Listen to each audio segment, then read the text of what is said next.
Live for us at the scene where the crash happened just hours ago. And Bailey, what are you learning from police about what may have caused this deadly crash in the first place? Guys, good morning. Police is staying relatively tight-lipped about the specifics of this. Of course, it is still early on in that investigation, but what we do know this morning, 3 people were hit by a car. An infant was pronounced dead here on the scene. A child and a woman were sent to the hospital with non-life-threatening injuries. I did just speak to a man who lives right across the street. I do want to get to what the scene, though, looked like late last night. Take a look at this video. This is what it looked like. As I just mentioned, they had the intersection of King and Ocala closed for hours overnight into the early morning hours as they investigated. According to police, the woman and child, as I mentioned, taken to the hospital with non-life-threatening injuries. We're working to find out if they had any sort of relationship. The driver did remain on scene, and I spoke to that neighbor who lives right across the street. He said it was so loud that he took off his headphones and came running right outside. He said it sounded like a car crashed into one of his cars in his front yards. Instead, he came out to see a horrible scene. I get the surprise of seeing a lady on the floor, unconscious. Turn left, I'm walking, and then I just see a little baby on the ground. My first thing, I was just like, I saw the baby again. I come back to the lady like 2 feet away, and I'm like telling her, I get on my knee, and I'm like, lady, lady, in Spanish and in English, and I'm like, lady, lady, wake up, go get your baby, she needs you.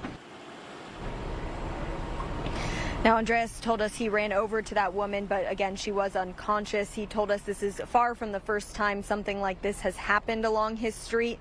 He said speed and reckless driving has gotten so bad here along King that when he brings his own daughters home from school, he has them run inside before he even turns off the car. He said people oftentimes drive up to 85 miles per hour in this 35 zone. He says the city needs to install cameras and employ more officers to enforce the speed. And that's actually something we were able to ask San Jose Mayor Matt Mahan about earlier this morning. Take a look to what he said.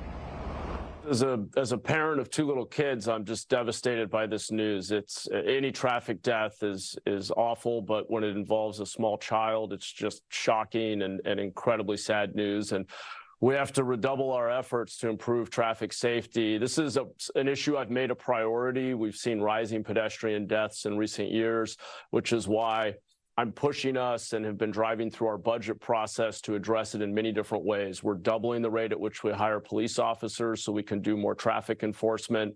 I've been very vocal in supporting the speed safety camera pilot at the state level. That's the law you just referred to. San Jose would become one of just 6 cities in the state to be able to deploy speed safety cameras in our areas where we're seeing a lot of speeding and accidents.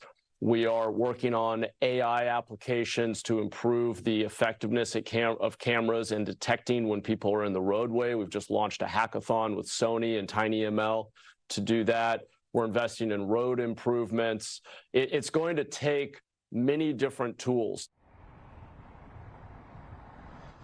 Again, the exact details, still police staying relatively tight-lipped about it. We are working to learn more about that. They have not said if speed may have been a factor in this crash, if the people were using the crosswalk, or if drugs, alcohol, or possibly distracted driving could have been a cause in this one. We are working to learn more, and we'll bring you that information as soon as we get it. Reporting live in San Jose, I'm Bailey O'Carroll, KTVU, Fox 2 News.